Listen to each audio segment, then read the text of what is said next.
आकर बैठते। सब लोग काफी घबराए हुए थे। बिल कहता है कि अब हमें जल्द ही टुकुट नदी तक पहुंचना होगा जिससे हम यहाँ से निकल सके। गैल भी कहते हैं कि अब उस बोट तक पहुंचकर जल्दी से गल जाना होगा।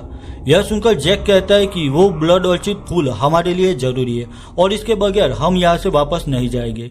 जैक की बातों से सबको लग रहा था कि उसे बस फूल की परवाह थी और बेन की मौत का उसे कोई अफसोस नहीं था। अब बिल भी जैक से कहता है कि वो सब लोगों को सेफ जगह पहुंचा देगा। वो जैक को कहता है कि अब उसे पैसे भी नहीं चाहिए, यानी कि अब ब्लड ऑर्चिड तक पहुंचने के लिए जैक के पास कोई दूसरा रास्ता नहीं बचा था। वो सब उसी रास्ते बोट तक पहुंचने के लिए आगे बढ़ रहे थे। तभी बिल कॉल को रोकता है। वो देखता है कि कॉल की पीठ पर बहुत सारे कीड़े चिपके हुए थे जो उसका खून पी रहे थे। बिल वो सारे कीड़े मार डालता है। वही गॉर्डन अपने शूज पहनने ही जा रहा था। तभी जैंग उसे रोकता है। वो गॉर्डन के शूज से एक स्पाइडर बाहर निकालता है।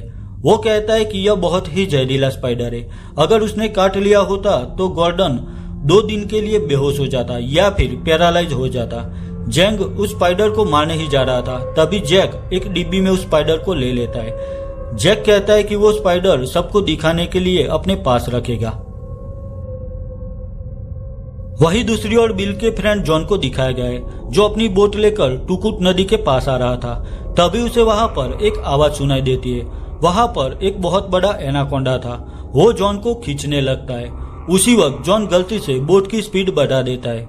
वो एनाकोंडा उसे मार डालता है और उसकी बोट भी आउट ऑफ कंट्रोल होकर किसी चीज से टकराकर डिस्ट्रॉय हो जाती है। बिल को वहां पर बड़ा धमाका दिखाई देता है। वो सब उस जगह पर आकर देखते तो जॉन की बोट पूरी तरह से तबाह हो गई थी और जॉन भी कहीं पर नहीं दिखाई दे रहा था। अब वो सब वहां से जरूरी सामान लेने लगते। वहां उन्हें रस्सी, टॉर्च और बाकी कुछ जरूरी सामान